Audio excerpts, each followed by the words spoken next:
بہت سوچ کے آیا تھا. ذرا چائے چائے بھی بولوں گا, چائے والے کو بھی بولوں گا. یوگی یوگی تیرے آنے کے بعد اکبر بھی آنے والا ہے. مودی تیرے آنے کے بعد اکبر بھی آنے والا ہے. ہم جواب دیں گے, زندگی گزر گئی چائے بنانے میں, لیکن چائے کیا ہوتی ہے, کیسی بنتی ہے.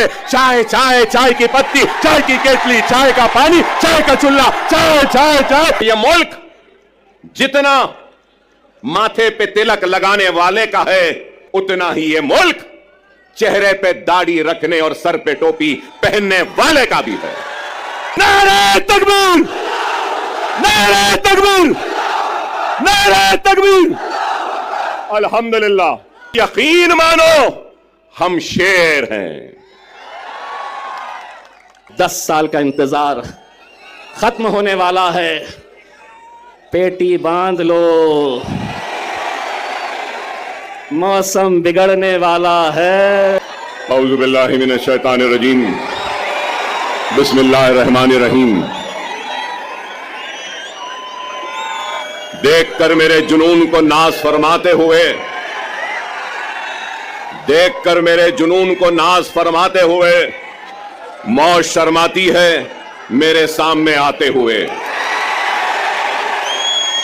پھر اٹھوں گا ابر کی مانند, بل کھاتا ہوا, گھومتا پھرتا, گرجتا گونجتا گاتا ہوا, ولولوں سے برق کی مانند لہراتا ہوا, موت کے سائے میں رہ کر موت پر چھایا ہوا, موت کے سائے میں رہ کر موت پر چھایا ہوا. کام ہے میرا تغیر, نام ہے میرا شباب, میرا نعرہ اتحاد اتحاد اتحاد. یہ جوش ملیح آبادی کے غزل کے اشعار ہیں, اور جوش صاحب سے معافی مانگتا ہوں کہ اس میں نے کچھ ترمیم کی ہے. اور ترمیم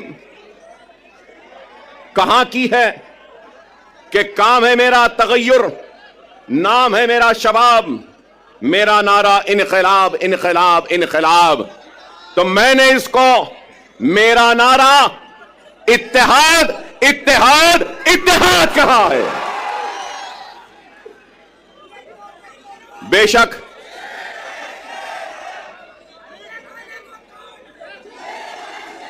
معاف کرنا, مجھے یہ نعرہ پسند نہیں.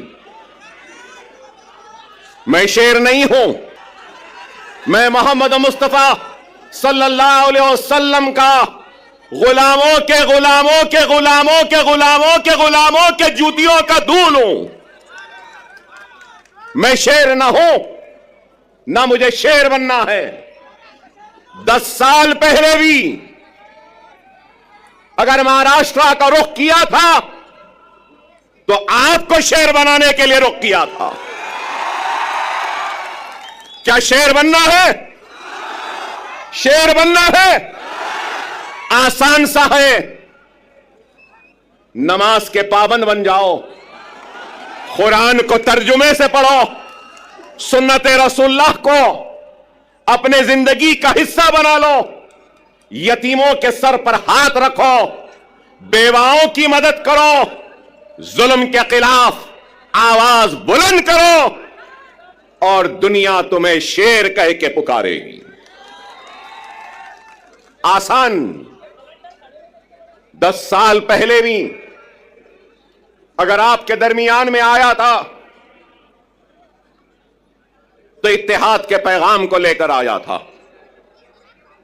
اس اتحاد کے ذریعے ناانصافیوں کو انصاف میں بدلنا چاہتا تھا,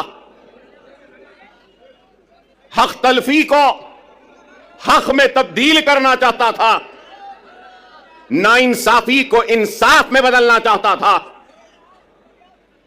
اور ہمارے وجود کے ذریعے ہم کو ختم کرنے والوں کو یہ پیغام دینا چاہتا تھا کہ یہ ملک